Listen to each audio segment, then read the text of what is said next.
No son muchos los que podemos decir en forma natural que hemos conocido de Dios. Conocer a Dios tiene relación con una experiencia donde se va apreciando un carácter concreto, donde se va apreciando una forma de ver y pensar que, si somos honestos, muchos de nosotros en esta cristiandad que nos está tocando vivir en el siglo XXI vemos todavía un poquito lejos. La mayoría de los que decimos ser cristianos tenemos un testimonio que dar. Incluso podemos relatar la historia de nuestra conversión, más o menos, como el que mejor. Podemos decir que conocemos a Dios. Después de todo, esto es lo que se espera, ¿no?, de todo evangélico. Pero se nos ocurre decir, por ejemplo, con respecto a esos momentos particulares de nuestra vida personal, donde no lo hemos pasado tan bien, ¿ahí podemos decir que hemos conocido a Dios?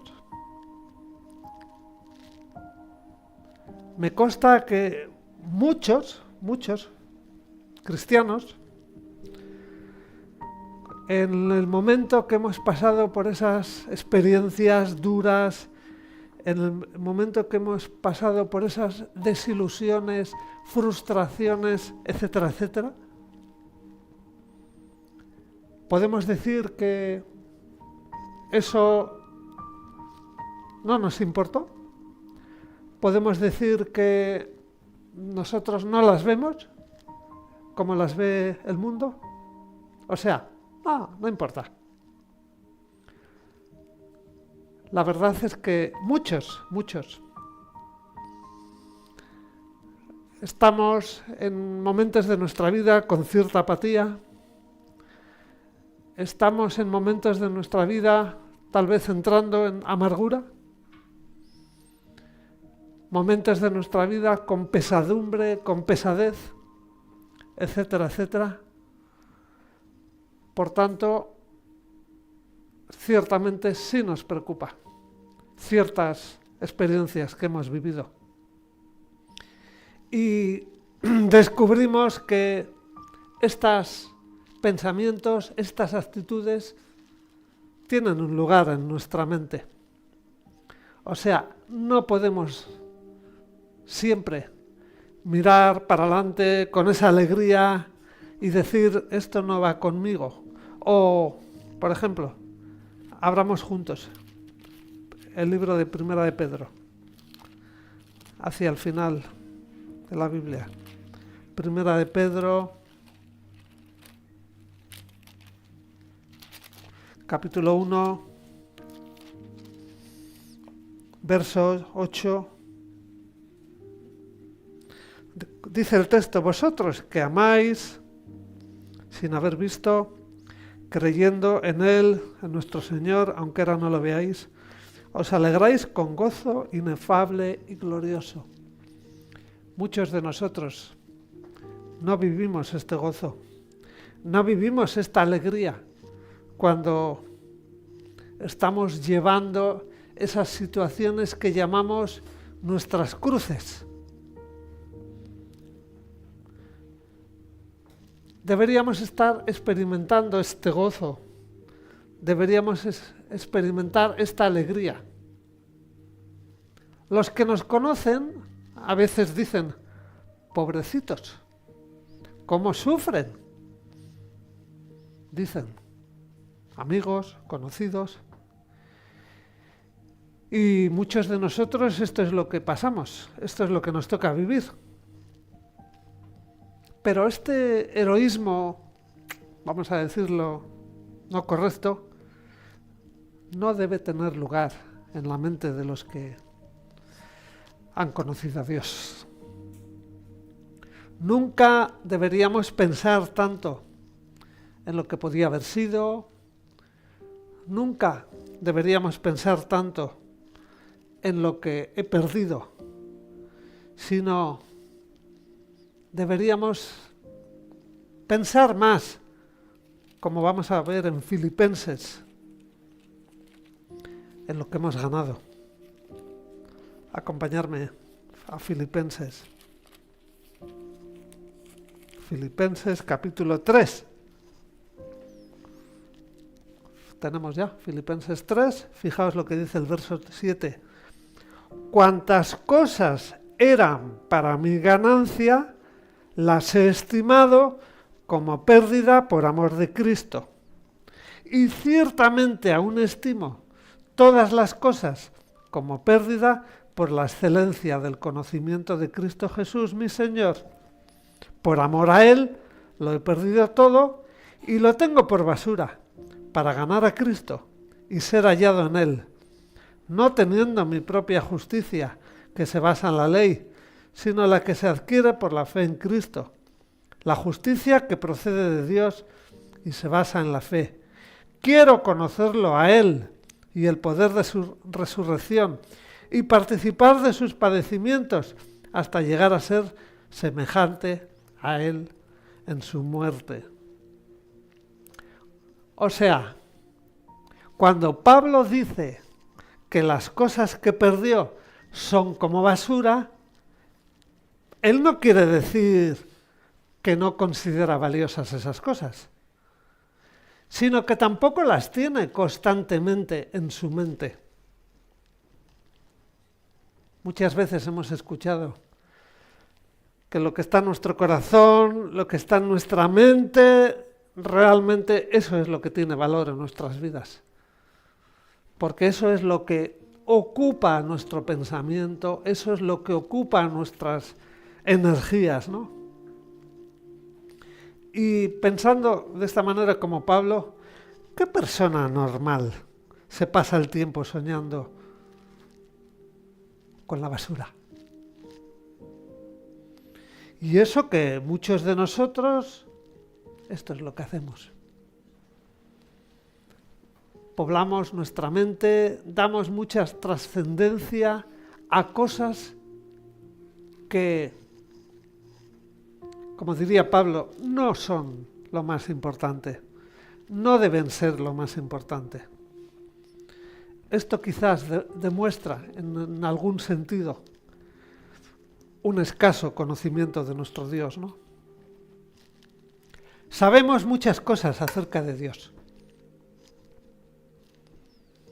Sabemos nociones de teología, sabemos doctrina,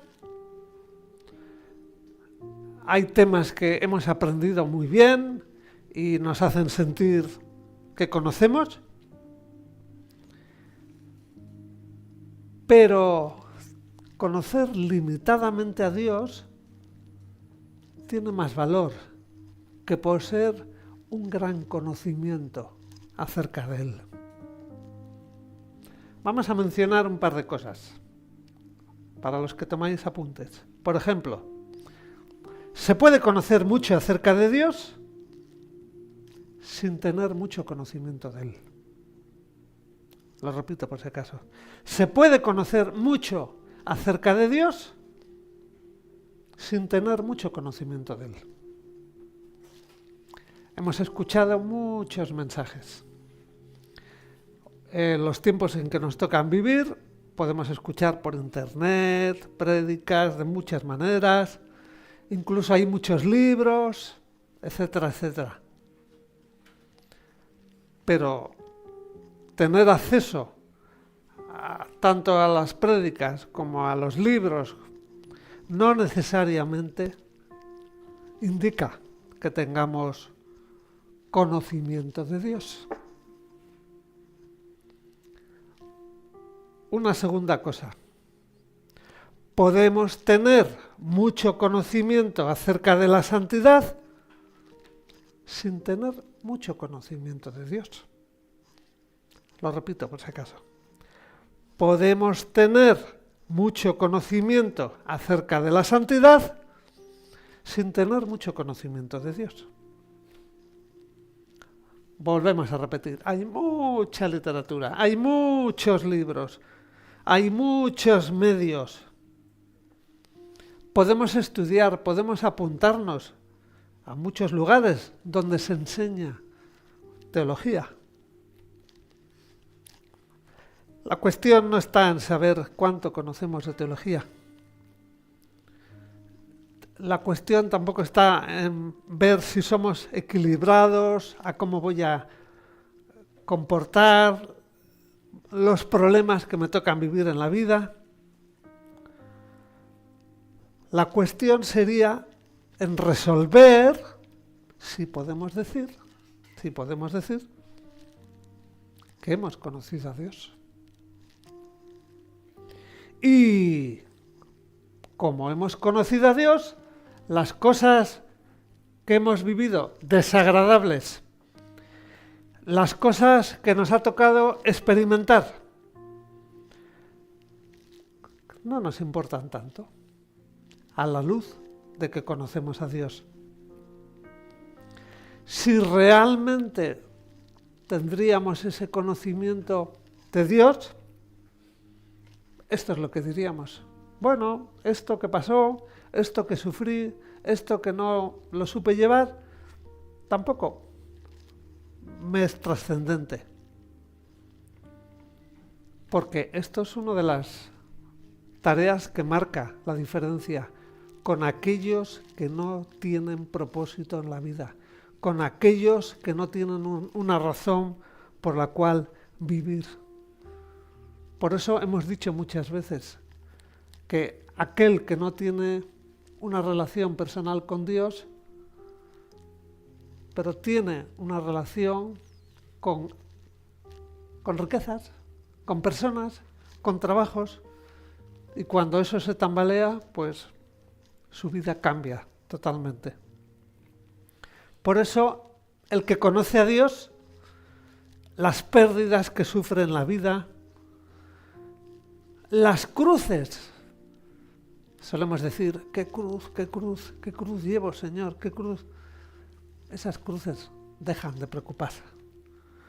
Porque, como hemos leído, lo que se gana es mucho más importante en nuestro entendimiento que lo que no se ganó. ¿Qué más efectos puede tener sobre el hombre, sobre la mujer, el conocer a Dios? Una preguntita. Levántenme la mano, por favor. ¿Quién ha leído el libro de Daniel? ¿Quién ha leído el libro de Daniel? ¡Wow! Es importante. Os recomiendo que en vuestras casas miréis, porque nos va a ayudar mucho para entender este tipo de situaciones. Por ejemplo, he recogido aquí unos puntitos. Vamos a llamarle punto 1. El que conoce a Dios despliega energía para Dios. Nosotros sabemos lo que es, ¿no? Esa energía, un ejemplo. Hay personas que se pasan años de su vida en sus trabajos metiendo horas, lo que aquí llamamos horas extras. Está dedicando una energía, está dedicando un esfuerzo, sale y tiene prácticamente que comer y dormir. Acompañarme al libro de Daniel. Vamos a ver.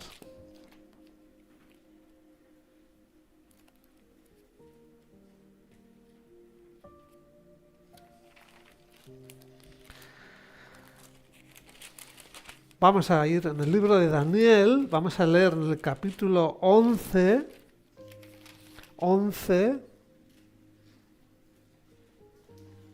Fijaos, en este versículo 32, 11, Daniel 11, 32, fijaos la segunda parte, qué interesante es. El pueblo que conoce a su Dios se esforzará y actuará. Aquellos que habéis leído el libro de Daniel, recordáis que hay una serie de episodios en las cuales se ve a personas que tenían puesta su fe en el Señor, como buscaban honrar a Dios por encima de sus intereses, etcétera, etcétera, incluso en ocasiones en que su vida estaba puesta en peligro. O sea, hay veces que nos puede tocar vivir esto. Por medio del ministerio Puertas Abiertas lo vemos reiteradamente. Lugares en el mundo donde personas que conocen a Dios, realmente sus vidas vemos que se mueven en base a una energía en esa fe, en ese Dios.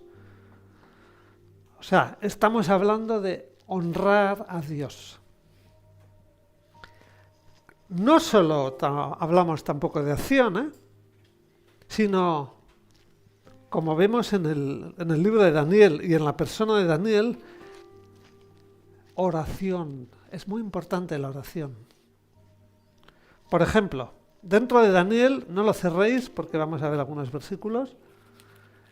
En Daniel capítulo 9, ahí hay un apartado muy interesante porque Daniel se da cuenta de cómo, para los que os acordáis más o menos, se estaba acercando el tiempo del cumplimiento del pueblo de Dios que había sido sacado de su origen y había sido llevado a la tierra de los caldeos, a Babilonia.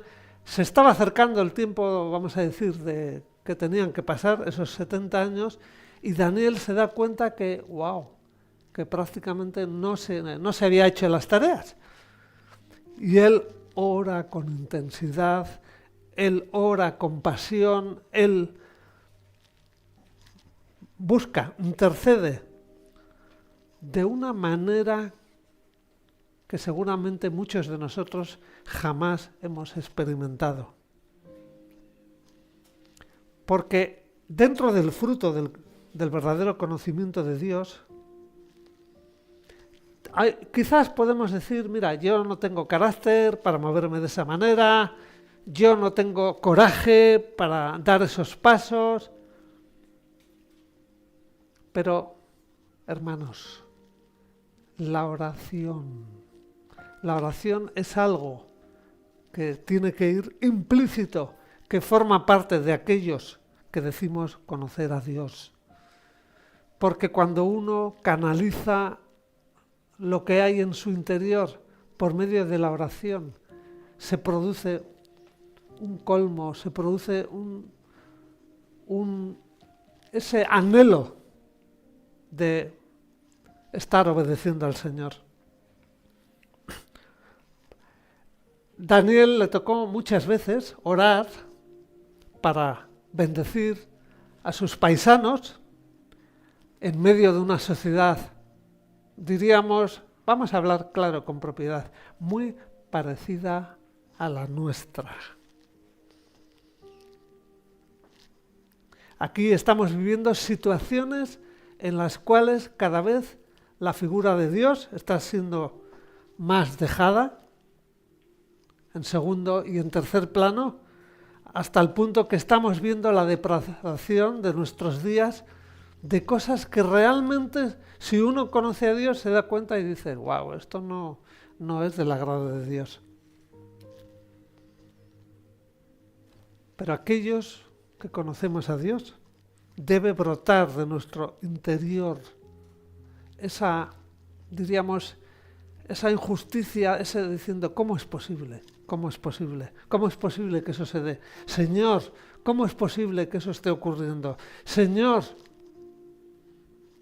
o sea, ese poder, ese anhelo para orar que el Señor ha puesto. Esto sería una prueba también de cómo está nuestro conocimiento de Dios. Un segundo punto. Acordaos, pusimos un primer punto que le llamamos Quienes conocen a Dios despliegan energía para Dios. Y hemos puesto los ejemplos de Daniel y los que estaban a su alrededor. Un segundo punto.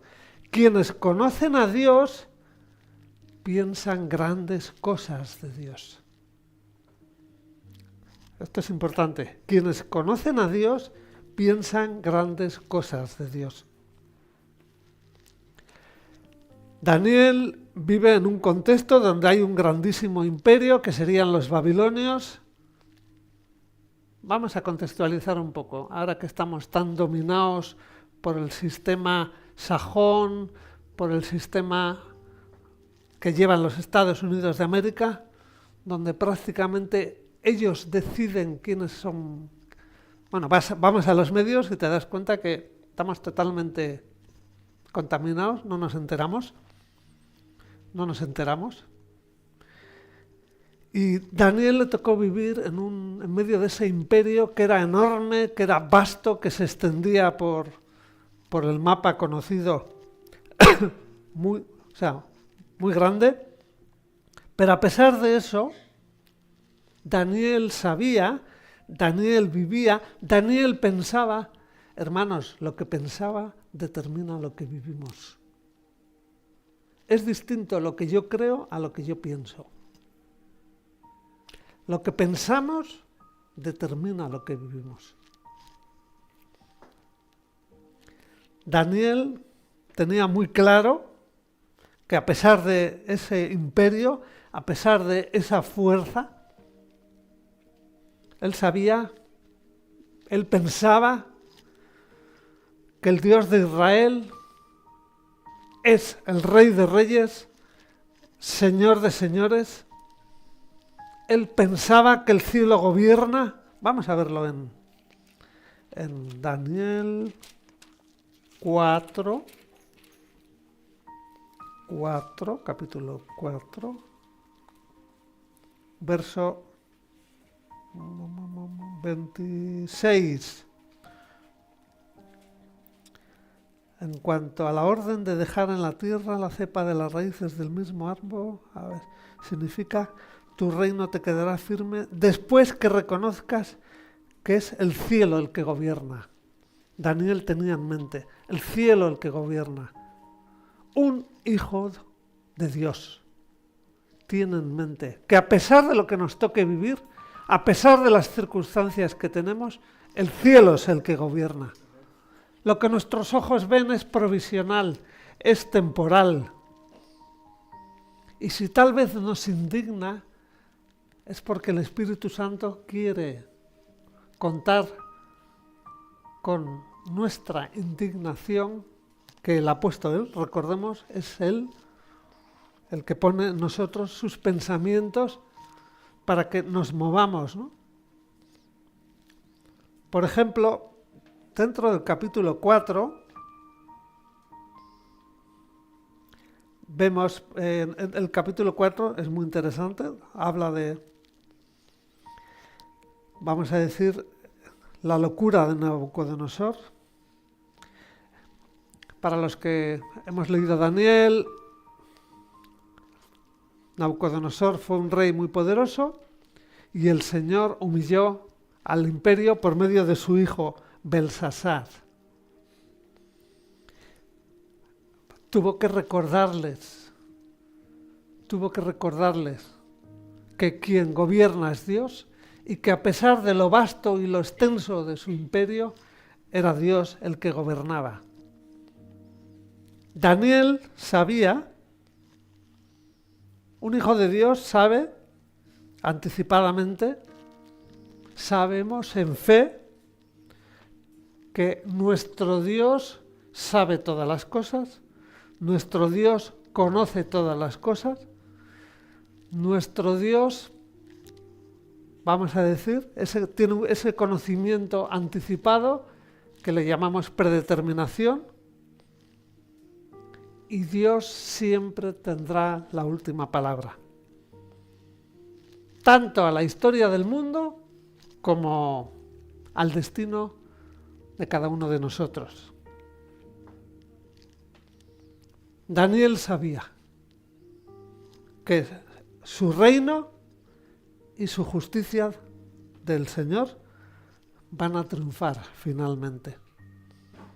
Porque ni los hombres, ni los ángeles, ni los principados, ni los potestades van a poder frustrar el cumplimiento de los planes. En Daniel 2, capítulo 20, fijaos qué hermoso. Daniel 2, versículo 20. Daniel 2, versículo 20. Habló Daniel y dijo: sea bendito el nombre de Dios de siglos en siglos, porque suyos son el poder y la sabiduría. Daniel pensaba así de Dios. ¿Nosotros pensamos así acerca de Dios? ¿Nosotros vemos así a Dios en nuestras oraciones? ¿Tenemos esa dependencia de Dios como la tenía Daniel? Por medio de estos gestos podemos ver cuál es nuestro conocimiento de Dios. Un tercer punto. Quienes conocen a Dios muestran gran denuedo, gran interés, gran ilusión por Dios. Daniel y los que estaban con él eran hombres que vivían ahí, en medio de ese imperio. Los que le rodeaban, en mayor o menor medida, sabían que amaban al Dios Todopoderoso, no escondían su cabeza, sabían lo que hacían, habían calculado el costo. Una de las cosas que el Señor capacita a sus hijos es: hay un precio, hay un costo, obviamente hay una recompensa. Ellos habían entendido el riesgo. Ellos eran conscientes, acordémonos por ejemplo, ese famoso texto que tanto nos gusta, Daniel en el foso de los leones, tan clásico en la escuela dominical, ¿no? Ellos sabían, ellos tenían claro qué era lo que agradaba al Señor. Como muchos hombres y mujeres, tal vez en algunos momentos no tendrían claro su posición, pero cuando ya recibían esa claridad de ideas, obraban en consecuencia. Vamos al libro de Hechos de los Apóstoles, por ejemplo. Hechos de los Apóstoles, capítulo 5. Capítulo 5.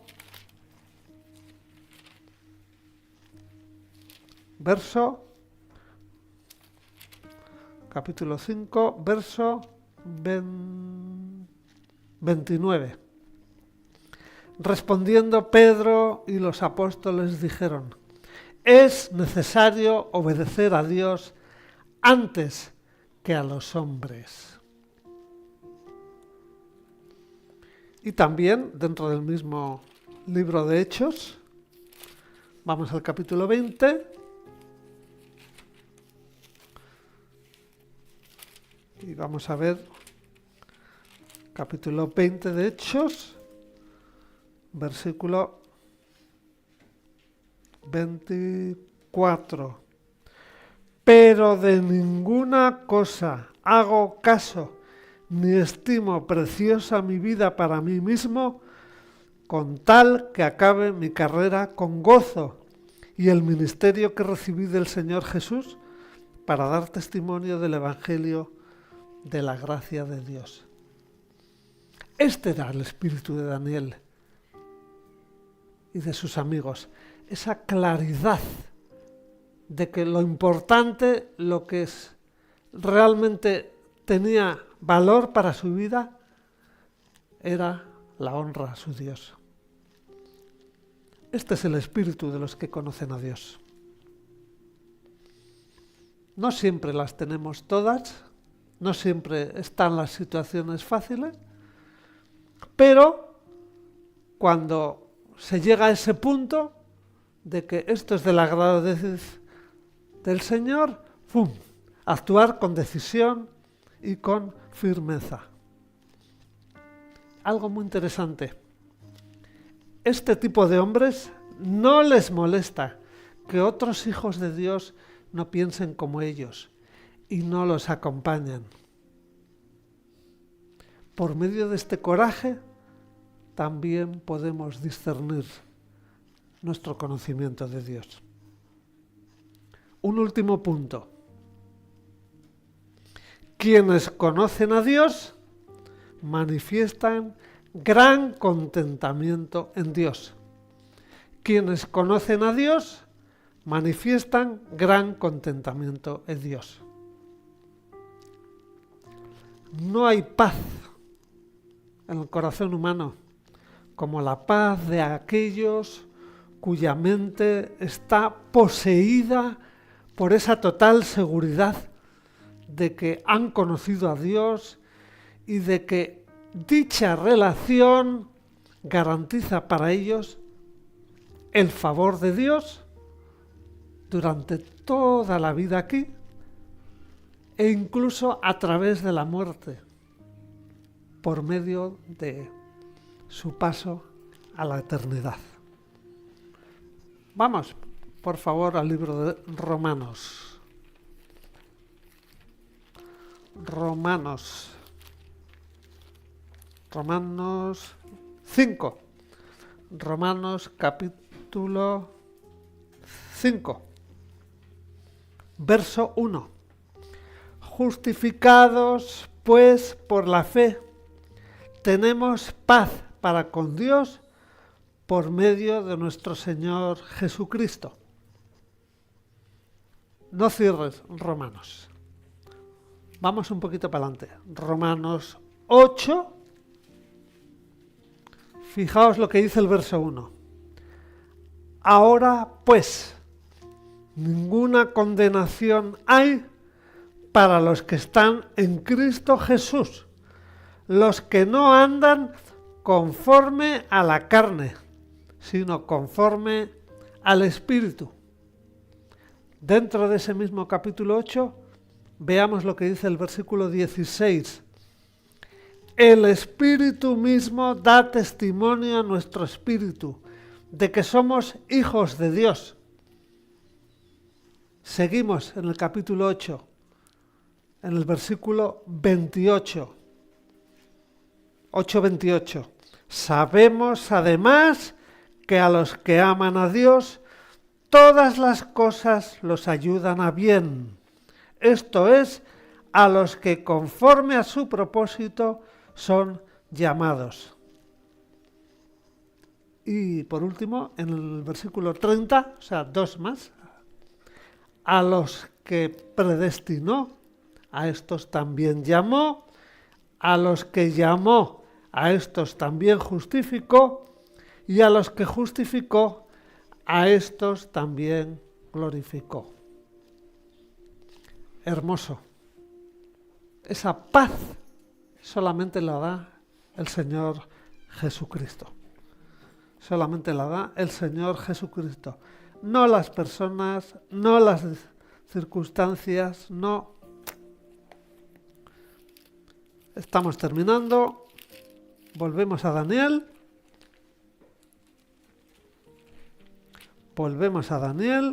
Vamos al capítulo 3. ¿Me acompañáis? Capítulo 3.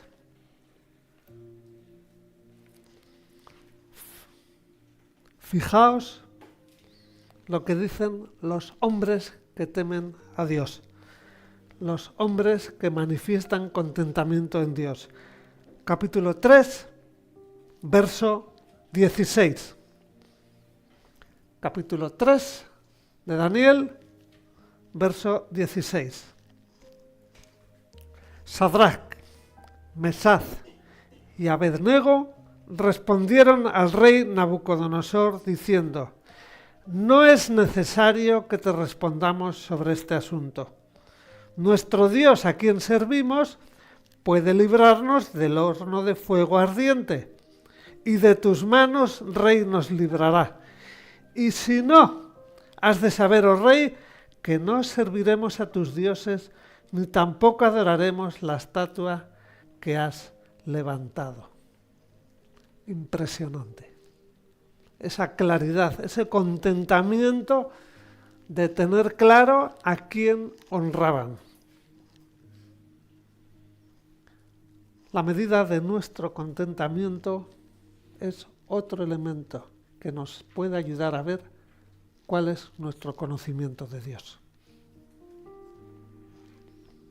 ¿Deseamos tener este contentamiento? Debemos reconocer en qué medida carecemos, en qué medida no tenemos este conocimiento. Hemos de aprender a medirnos por la forma en que oramos, por lo que sentimos dentro de nuestro corazón. Esto delante del Señor tenemos que ver, tenemos que discernir, tenemos que escudriñar nuestras oraciones, el sentir de nuestro corazón. Muchos de nosotros tal vez no tenemos ni idea lo pobres que somos, pero pidámosle al Señor que nos lo haga ver. Busquemos al Salvador. Recordemos, como dice la palabra, que el Señor Jesucristo se encuentra ausente de este mundo en cuerpo, pero espiritualmente no hay diferencia. Recordemos, el Señor subió y envió al Espíritu Santo, el cual nos acompaña. Por eso todavía podemos encontrar a Dios y buscar su compañía. Y por último, solamente los que han buscado al Señor hasta encontrarlo, recordemos que hay una promesa que dice: si lo buscamos con todo el corazón, lo vamos a encontrar.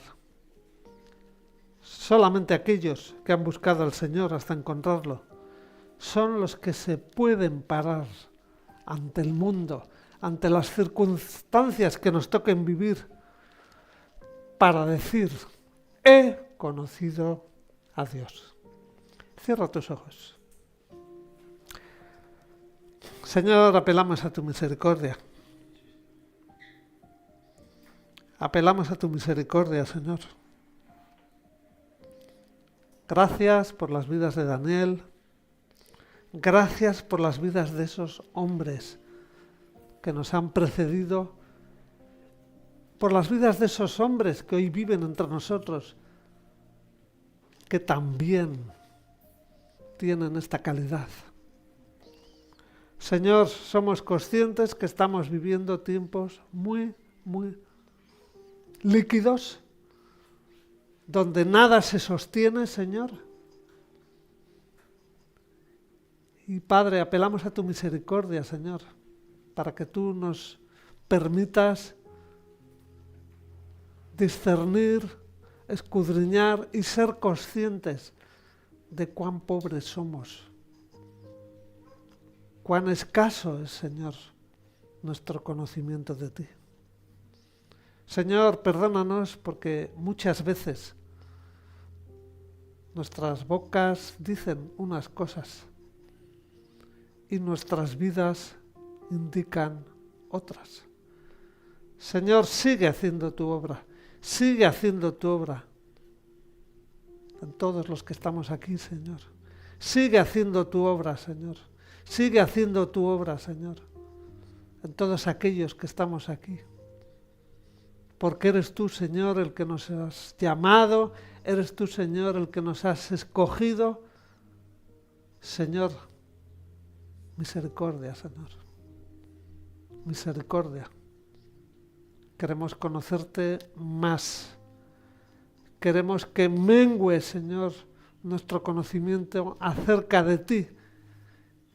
Y queremos crecer en esa relación íntima contigo, Señor. Misericordia, Señor. Apelamos a tu misericordia, Señor, para que nuestras vidas, Señor, ardan en pasión por ti, ardan en deseo de estar contigo, de buscarte, de anhelarte. Señor, tú nos has puesto en este contexto histórico, Señor. Tú nos has puesto en esta época de la historia, Señor. Y tal vez, Señor, para esta hora nos has llamado. Apelamos a tu misericordia, Señor. Te necesitamos, Señor. Te necesitamos. Recibe la gloria.